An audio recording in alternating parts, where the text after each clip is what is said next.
마지막 시대에 하나님이 우리를 부르셨는데 정말로 복음을 다시 한번 생각해 봐야 되지 않나. 왜냐하면 마태복음 5장에서도 예수의 이름으로 했다고 그랬거든요. 내 이름이 아니라. 아니 주님 왜 우리를 부른다고 하십니까? 우리가 주의 이름으로 귀신 쫓고 주의 이름으로 병을 고쳤잖아요. 우리가 지금 하는 모든 일들이 신앙인들은 전부 다 주의 이름으로 하고 있지요. 그지요? 그리고 마태복음 25장에 보면 양무리에게 말을 합니다. 너희들이 나한테 이렇게 했다. 아니 우리가 언제 이랬어요? 그랬더니 작은 자에게 한 것이 갇힌 자, 묶인 자, 눌린 자, 병든 자들을 돌본 것이고 나한테 한 것이다. 이랬는데 왼편에 있다고 하는 용소들은 우리가 언제 아니하도이까? 우리가 했다는 얘기거든요. 묶인 자, 눌린 자, 갇힌 자, 병든 자, 약한 자를 돌봤다는 거예요. 그런데 하나님은 아니래요. 했다고 하는 사람들에게는 아니라고 하고 안 했다고 하는 사람에게는 했다고 하고. 생각 한번 해보십시오.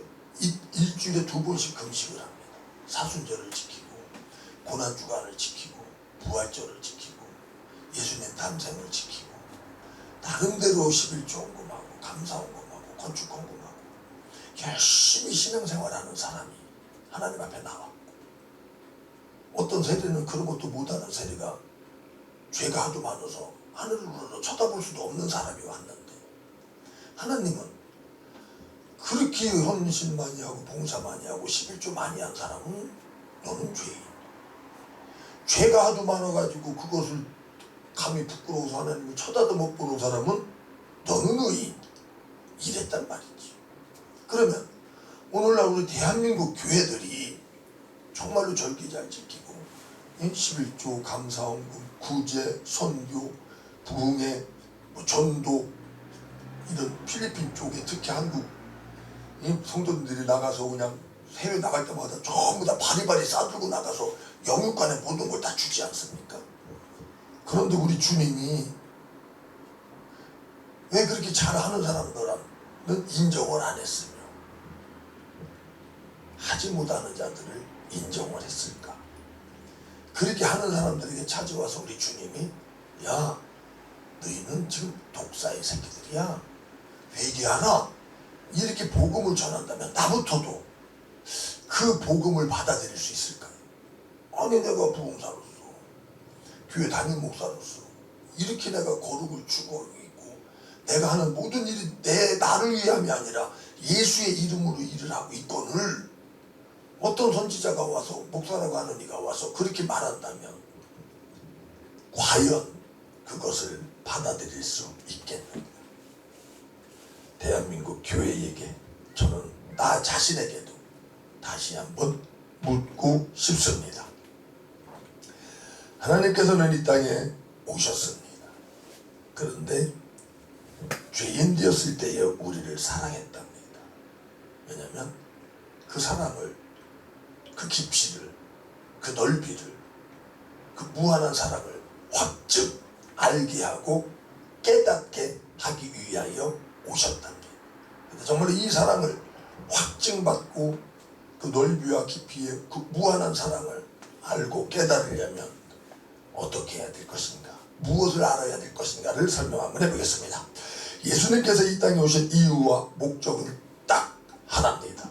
죄인들에게 생명 주시기 위하여 왔습니다. 그 안에 생명이 있었으니 이 생명은 사람들의 빛이다. 또 증거는 이것이니 하나님이 우리에게 영생을 주신 것과 이 생명이 그의 아들 안에 있고 그것이나 아들이 있는 자에게는 생명이 있고 하나님의 아들이 없는 자에게는 생명이 없다 말을 합니다. 예수 안에 있고 예수가 내 안에 있을 때 생명이 있다 합니다. 그런데 우리는 일반 보편적으로 다 생명이 있기 때문에 살아있다라고 알고 있습니다. 그런데 하나님은 빛이 없으면, 그리스도가 없으면 생명이 없다 말을 합니다. 즉 허물과 죄로 죽은 상태를 말합니다. 죄인 되었을 때를 말을 하고 있습니다. 우리에게 일반 계시로 만약에 하나님의 나라를 진짜로 알고 볼 수 있었다면 특별 계시를 주시지 않았을 겁니다. 그러나 하나님은 일반은총으로 하나님 나라를 알 수 없기에 특별 계시로 성경을 우리에게 주셨습니다. 이 성경을 주신 이유와 목적 또한 예수님이 이 땅에 오신 목적과 똑같습니다. 오직 이것을 기록함은 너희로 예수께서 하나님의 아들 그리스도이심을 믿게 하려 함이요 또 너희로 믿고 그 이름을 힘입어 생명을 얻게 하려 하심이니라. 믿음 이꼬로 생명으로 이어지는 겁니다. 믿음은 곧 생명을 얻기 위함이요 빛을 얻기 위함이지 다른 행위가 아닙니다. 그래서 성경을 볼 때 우리는 거기서 생명을 얻어야지 다른 것을 얻어서는 안 된다는 겁니다. 그래서 하나님께서는 이 생명을 우리에게 주셔야 하는데 죄가 있으므로 줄 수 없기에 그분은 시편 53편 이사야 53장에서 그가 찔림은 우리의 허물 때문이요 그가 상함은 우리의 죄악 때문이라.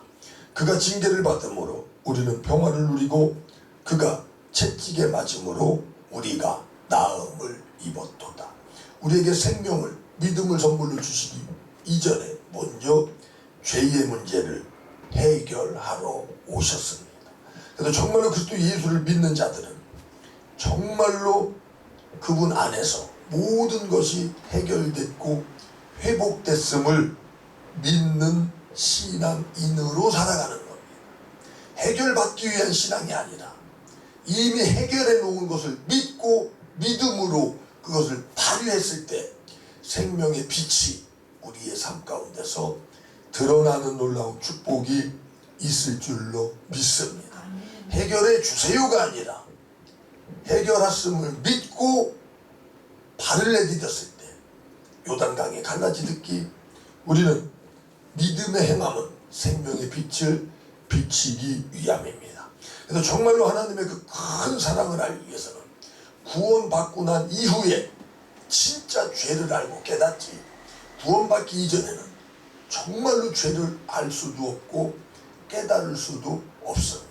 물론 살인, 강도, 강간 막 이런 성범죄 뭐 이런 것들을 많이 저지른 분들은 맞아 내가 죄를 졌어 라는 것을 알지만 진짜로 주님 안에 들어갔을 때 그것보다 더 무서운 죄가 있음을 우리는 알 수 있습니다. 다윗 왕 같은 경우는 원수를 2번이나 죽일 수 있는 기회가 있음에도 불구하고 죽이지 않았어요. 멸시와 천대와 핍박 속에서 광야로 토굴로 도망다니며 숨었습니다. 그럼에도 불구하고 하나님이 기름 부음 받은 총을 죽일 수 없다 이러면서 자기 사적으로는 장인이지만 그 나라의 왕이지만 자기를 죽이려고 쫓아오는 원수를 2번씩이나 용서하면서 의인으로 아주 하나님 합당한 자로 살아가는 듯 보였습니다. 그런데 그가 한 여인을 보고 음욕이 품어지고 그 여인을 취하고 그 여인을 취한 것이 들통날까봐 그때부터 하는 행위는 치졸한 인간의 그 치졸함에 극치를 달리고 있었지요. 자기의 멋있는 원수를 사랑하고 원수를 용서하고 고난받고 환난받을 때에는 아마 목에 힘이 좀 들어가지 않았을까 싶습니다. 왜? 의롭거든 정의롭거든 누가 봐도 이씨 다윗은 최고다 저러니까 성군이 되지 저러니까 훌륭한 왕이 되지 라고 하면서 많은 애들이 다윗에게 몰려들기 시작을 했지. 그런데 자기 의가 아닌 자기 치부가 드러날까봐 그때부터 권모술수를 씁니다. 장군을 불러서 술을 잔뜩 먹여서 너 부인한테 가서 자라. 안 가네. 전쟁 중에 부인을 취할 수 없는 전쟁 중에 내 부하들이 고생하고 있는데 나는 집에 가서 안락하게 잘 수 없다. 그래서 그냥 거기서 자는. 또 술을 잔뜩 먹였습니다. 또 안 가네. 그 전방으로 보냈다? 큰일 났네. 임신하게 들통나면 어떡할게. 그러니까 편지를 써서 우리에게 들려줘. 이게 얼마나 잔인한 행동일까요. 자기의 뭘 가리기 위해서 수치와 부끄러움을 가리고 편지를 써서 주고 그 장군한테 갔다. 그걸 딱 보더니 엄마야 우리아를 죽이라네.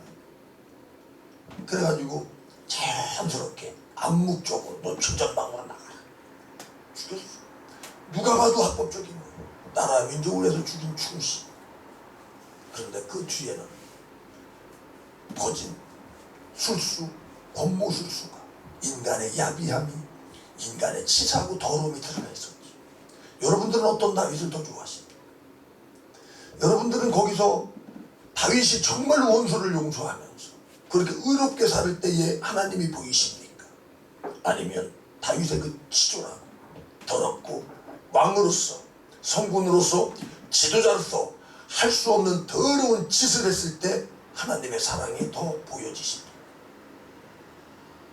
다윗은 그 치졸한 죄를 짓고 나서 깨닫습니다. 아하, 내가 죄악 중에 잉태되었고 죄악 중에 출생했고 죄악 중에 사느니 나는 그런 놈일 수밖에 없다. 나는 죄를 지을 수밖에 없다를 주님 앞에 고백합니다. 근데 주님께서 우슬초로 나를 정결케 하시고 깨끗게 하시고 내게서 성신을 거두어가지 마옵소서, 이 기도를 시편에서 합니다. 다윗이 의인으로 살 때 하나님의 영광이, 하나님의 사랑과 그 자비가 보여지십니까? 아니면 치졸한 인간을 사랑하시되 끝까지 사랑하는 하나님의 사랑의 확증이 보여집니다. 죄가 드러나지 않는다면, 죄가 없다면 하나님의 사랑을 확증받을 수 없다. 이게 성경입니다. 그리고 대한민국 교회에 죄송하지만 죄가 지금 드러나야 맞습니다. 그럼에도 불구하고 하나님은 우리의 죄를 기억도 하지 아니하시고 조건 없이 용서하시는 그 사랑과 그가 자비로 덮으시는 그 십자가의 긍휼, 십자가의 사랑이 드러나야 되며 증거돼야 됩니다. 그래서 정말로 하나님은 내 죄를 기억도 하지 않는다라고 하는 이 사랑의 확증이 대한민국 교회 성도들에게 있는가, 나에게 있는가, 저는 물어보고 싶습니다. 창세기에서도 말합니다. 사람의 마음에 계획하는 바가 어려서부터 악하다. 왜? 뱃속에서부터 죄인으로 태어났으니까. 어린아이들은 착하답니다. 순수하답니다. 죄가 없답니다. 그건 이방인들이 하는 말입니다. 우리는, 기독교인은 죄송하지만 그렇게 말할 수 없습니다. 너는 뱃속에서부터 죄인이었고 죄인 중에 태어나서 어려서부터 생각하는 것이 악한 것이 바로 우리 인간이다 라는 것을 선포하고 말해야 합니다. 왜? 그걸 알아야 하나님이 나를 어떻게 왜 이렇게 사랑했는가를 확실히 알고 깨달아 십자가 앞에 무릎 꿇을 수밖에 없고 어린 양의 피를 찬양 찬송하지 아니할 수 없기 때문에 그렇습니다. 하나님은 이걸 원하시는 겁니다. 하나님은 우리를 창조했을 때 하나님을 찬양하게 하려고 만들었다고 그랬거든. 그런데 그것을 알지 못하고 깨닫지 못하고 찬양을 하지 아니하면서 선한 일 하겠다, 착한 일 하겠다, 옳은 일 하겠다, 구제하겠다, 선교하겠다, 집 팔아서 헌금하겠다. 아니야! 하나님은 나는 이거 싫다고 말합니다. 이사야 1장이 그겁니다. 있는 거 없는 거 최고의 것을 갖다 바쳤습니다. 네, 누가 성전문 닫을 자가 있었으면 좋겠다. 너희들이 갖다 바치는 건 나는 이제 싫다. 하나님 무엇을 원하느냐? 아는 것을 원하신다. 하나님의 사랑을 알기를 원하시는 분이 바로 그분이고, 그 사랑을 알고 깨달으라고 육체를 입고 이 땅에 오셔서 십자가에 못 박혀 죽은 것을 확실히 보여준 겁니다. 뭐를 알으라고? 그 사랑을 알으라고. 나와 여러분에게 사명을 왜 들려줬습니까? 십자가를 왜 들려줬습니까? 사명 감당하라, 달란트 2분 남겨라, 하나님 나를 만들어라. 노! 하나님의 사랑을 먼저 알고 깨달아라, 이겁니다. 십자가를 우리에게 주심은 하나님을 알으라고 준 것이지, 하나님은 알지도 못하면서 사명만 감당하고 일만 하겠다? 하나님은 아니다! 이겁니다. 그래서 정말로 하나님의 사랑을 확실히 알고 보고 믿을 수 있게끔 하나님은 우리의 죄를 다윗에게 말하 역사하신 것처럼 드러나게 하시는. 예레미야 17장에서도 말합니다. 만물보다 거짓되고 심히 부패한 것이 마음이라 누가 능히 이를 알리. 육체만 부패한 것이 아니라 마음도 부패했다.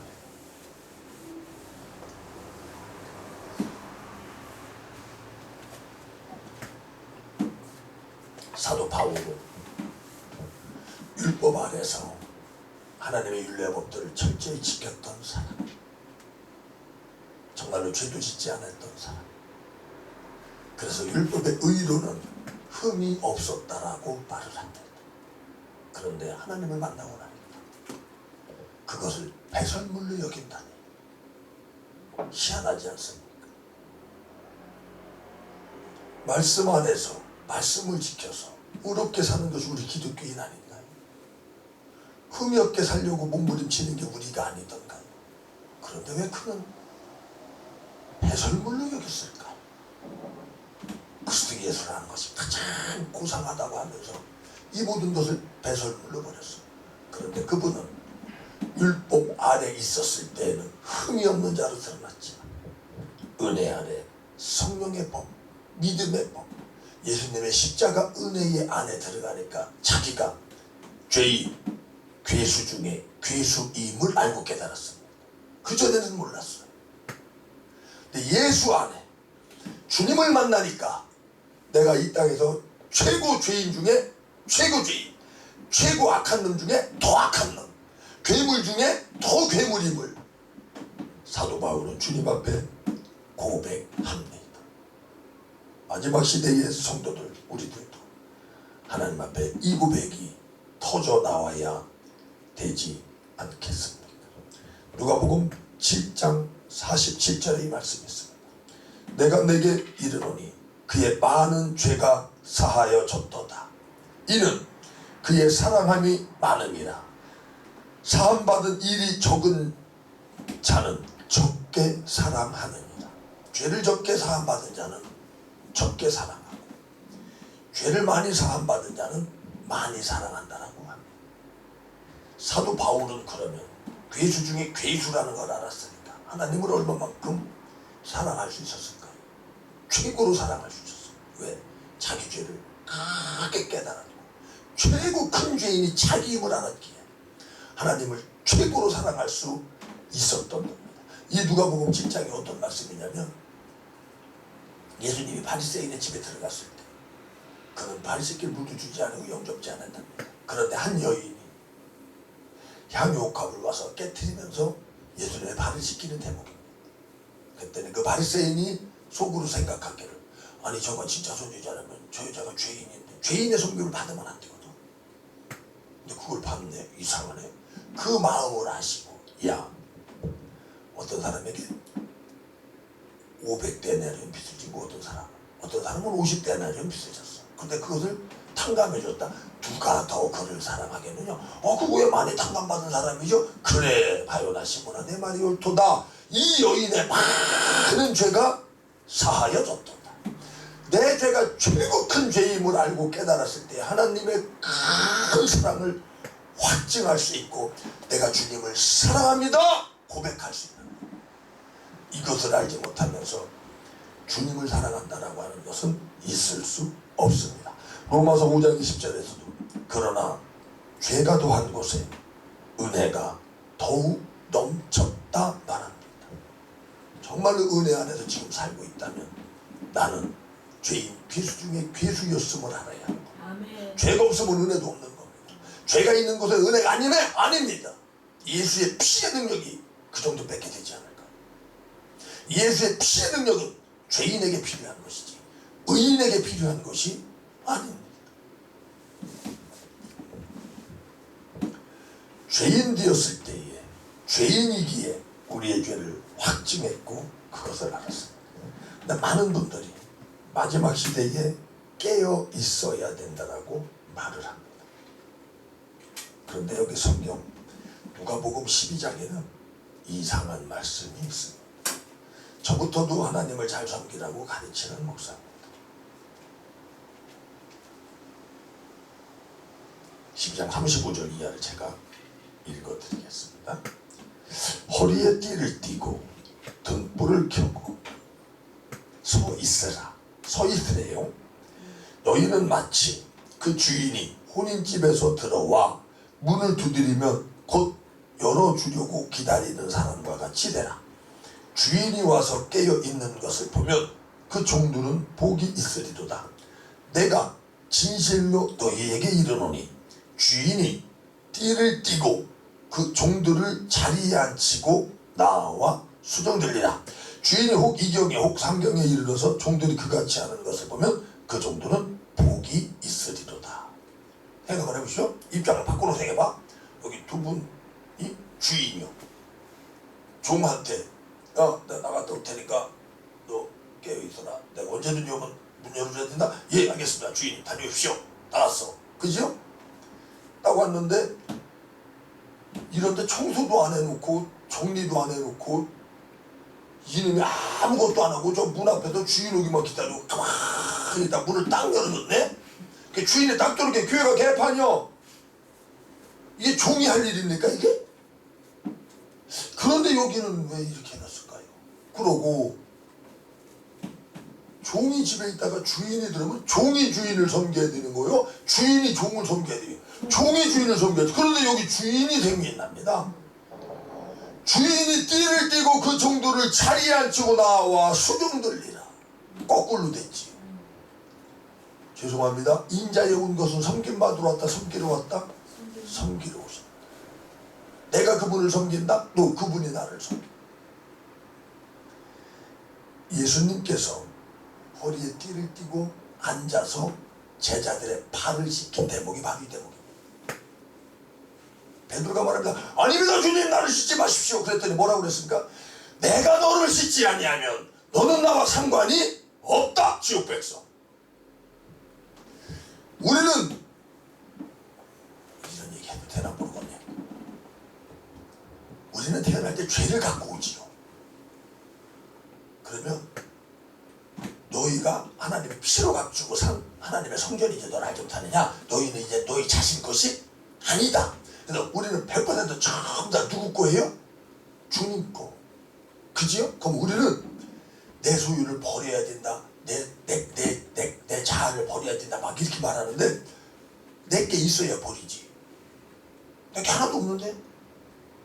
죄송하지만 내 거는 못 뺏겨서 죄. 그런데 이 죄도 내 스스로 버릴 수 있다 없다? 없다. 그래서 그분이 씻는 겁니다. 그분. 그런데 이 씻음, 이 섬김을 받아받는 죄인 괴수의 괴수를 정말로 사랑하셔서 무조건적 불가항력적 은혜와 은총으로 나의 죄를 씻어주시고 나를 정말로 천국 백성 하나님의 자녀 삼아주신 이 은혜, 이 축복, 이것을 진짜로 아느냐 묻는 겁니다. 그래서 많은 분들이 그렇게 말을 하죠. 사랑을 받아본 자가 사랑을 한답니다. 섬김을 받아본 자가 섬기는 것. 그럼 여러분은 하나님의 어떤 사랑을 받았으며 어떤 섬김을 받았습니까? 그걸 진짜 안다면 그 행함이 나와야 합니다. 내 이웃, 내 부모, 형제, 자매, 내 교회, 이런 분들의 허물과 죄를 덮는 능력. 우리 그거 안 되잖아 솔직히. 하나님은 나를 덮었는데 그 사랑을 나는 받았는데 예수님이 내 발을 씻겼는데 나는 이웃의 발이 안 씻겨지죠. 그냥 교회에서 행사하는 거 그거 말하는 건가 이게.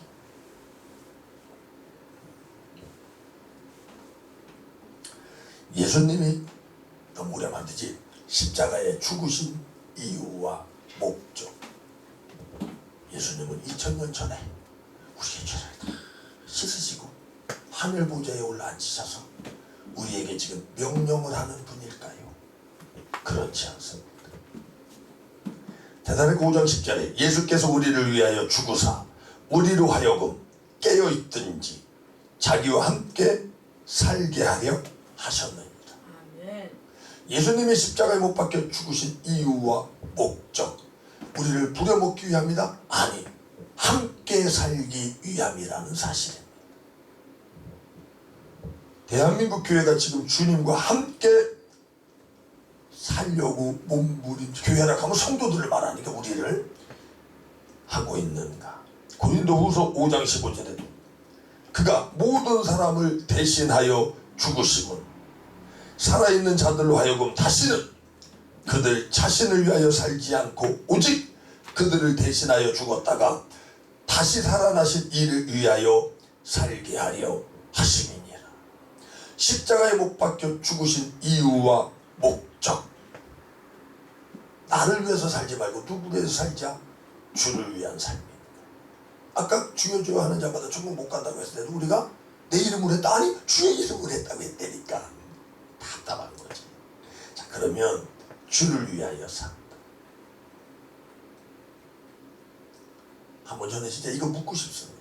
신앙생활을 왜 하십니까? 헌신을 왜 하십니까? 봉사를 왜 하십니까? 선교를 왜 하십니까? 사명을 왜 감당하십니까? 진짜 누구를 위한 겁니까?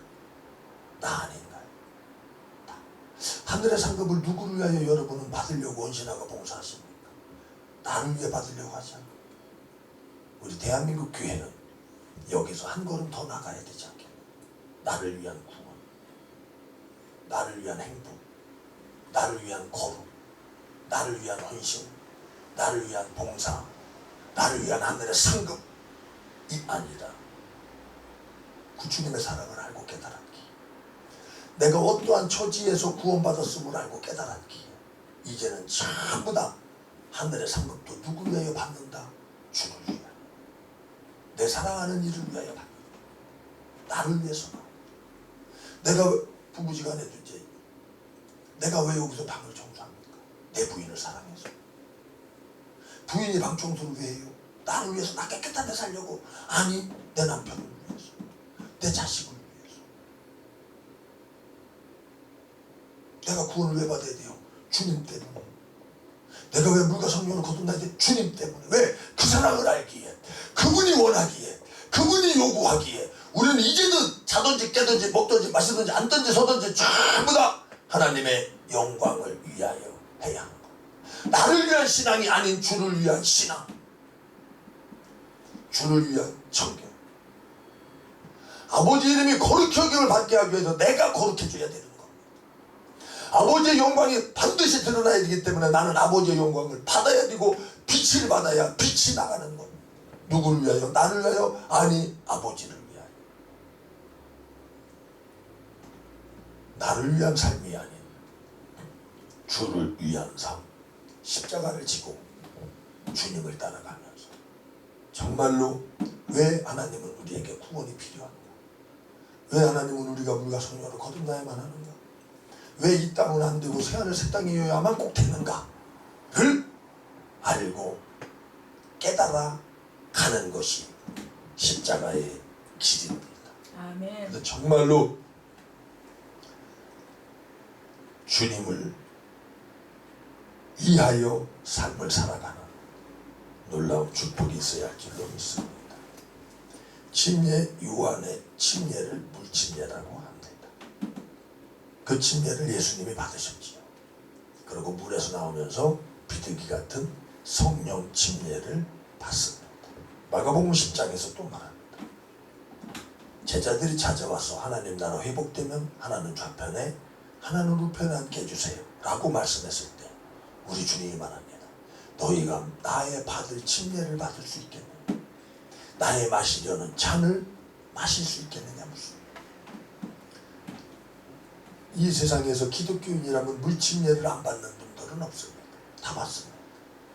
그런데 그 물침례로 끝나면 안 된다. 그 물침례는 무엇을 예표한다? 십자가 침례죠. 그래서 구원받은 자들은 전부 다 십자가로 인도함을 받는. 그래서 제자들에게 말합니다. 너희들이 이 침례를 받으려면 나의 마시는 잔을 너희들도 마실 것이다 말씀합니다. 그래서 성령을 받고 난 이후에 제자들은 전부 다 십자가의 길을 갑니다.